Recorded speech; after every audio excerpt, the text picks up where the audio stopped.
Assalamualaikum warahmatullahi wabarakatuh. Perkenalkan, nama saya Hasna Puspita, nomor induk mahasiswa 0501861862. Video ini dibuat untuk memenuhi tugas 3 mata kuliah Public Speaking. Assalamualaikum warahmatullahi wabarakatuh. Selamat pagi adik-adik yang luar biasa. Sebelum kakak mulai, kakak mau bertanya kepada kalian, siapa di sini yang sudah punya handphone sendiri? Siapa di sini yang setiap hari membuka YouTube, menonton TikTok, atau bermain game online bareng teman-teman kalian? Seperti yang kakak duga, adik-adik sekarang sudah sangat akrab dengan yang namanya media sosial. Hal tersebut tidak sepenuhnya salah karena media sosial saat ini sudah menjadi bagian dari kehidupan kita sehari-hari. Tapi ada satu hal penting yang perlu kita renungkan bersama hari ini, yaitu apakah kita sudah menggunakannya dengan bijak.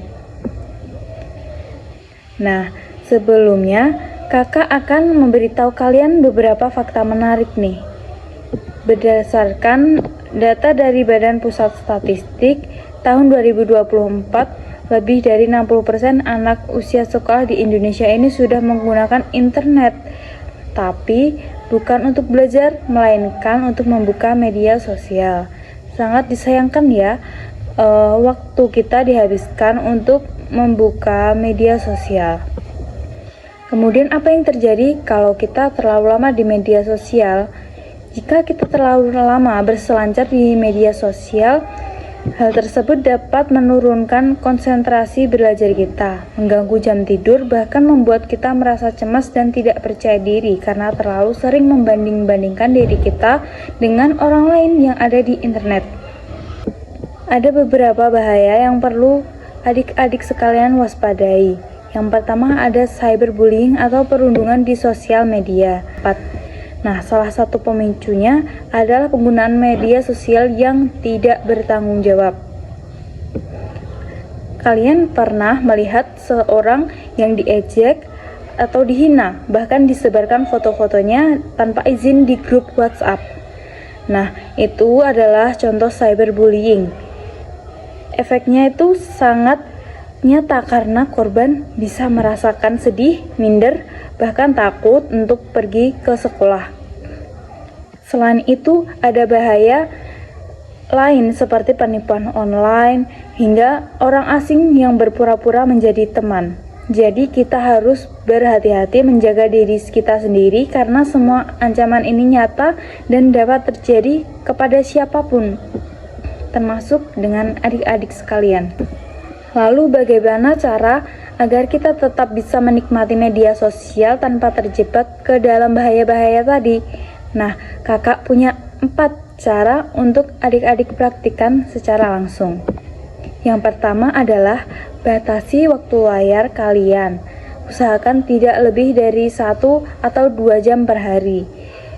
Nah, waktu yang tersisa kalian bisa menggunakannya untuk belajar atau bermain di luar atau mengobrol dengan teman atau keluarga kalian. Cara yang kedua, jangan bagikan informasi pribadi kalian secara sembarangan karena kita tidak tahu orang yang kalian sebarkan informasi tersebut itu bisa bertanggung jawab atau tidak. Cara yang ketiga adalah pikirkan dahulu sebelum memposting. Pikirkan apakah postingan kalian ini menyakiti hati orang lain atau ini sesuai dengan usia kalian yang dapat dilihat untuk semua orang. Nah, yang keempat adalah ceritakan apapun masalah kepada orang tua atau guru karena mereka siap membantu kalian jika kalian ada dalam bahaya. Adik-adik yang kakak banggakan, hari ini kita sudah belajar bersama bahwa media sosial bukanlah musuh kita, melainkan alat yang dapat membantu kita. Dan alat tersebut bergantung kepada penggunanya. Apakah kita bisa menggunakan dengan baik atau tidak? Mulai hari ini, mari kita berjanji kepada diri kita sendiri agar kita menggunakan media sosial pada hal-hal yang baik. Batasi waktu layar kita, jaga privasi dan saling menghargai satu sama lain baik di dunia nyata maupun di dunia maya.